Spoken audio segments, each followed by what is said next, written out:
امسال بۆ دووەم ساڵە کە دووەمین فستیڤاڵی شاری قوتابخانە خوێندنگەکانی سنووری پەرۆدەی کفری بەڕێوە ئەچێ لە کۆی 86 قوتابخانە و خوێندنگا.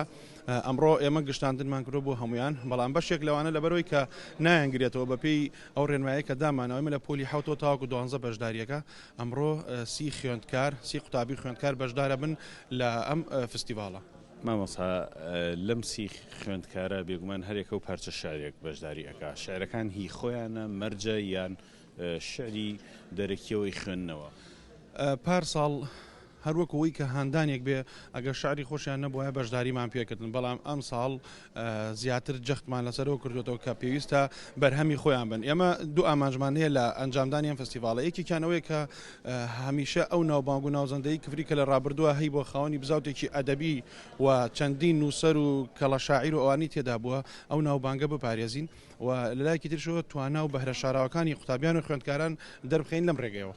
باشە لێرە هەڵسەنگاندنەکان چۆن ئەکرێ؟ ئایا یەکەم و دووەم و سێم یان ئەوە یەکەمەکان دەستنیشان ئەکرێن لە فستیڤاڵە خەڵاتی تایبەت بکرێن یان چۆنە؟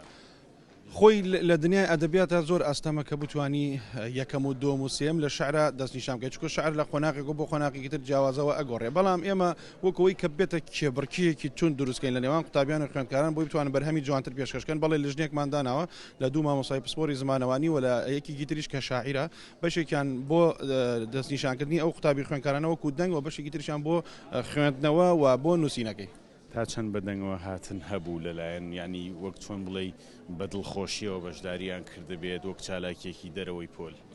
بێگومان جۆش و خرۆشێکی زۆر هەبوو ئەم ساڵ، وەکەوەی بینن کە ئێستا ئەگەر زوومی کامیراکە لەسەریان بێ ئێمە زیاتر لە 100 بەرهەممان بۆ هاتووە، بەڵام لەلایەن لژنەکە تەنیا ئەو 30 کەسە دەستنیشان کراون وەکەوەی کەشیایەوە بن لە فستیڤاڵەکەدا بەشداریان پێ بکەین و بێگومان ئەم ساڵانی داهاتوش زیاترە بێەوە کێبڕکێکە تونترە بێ.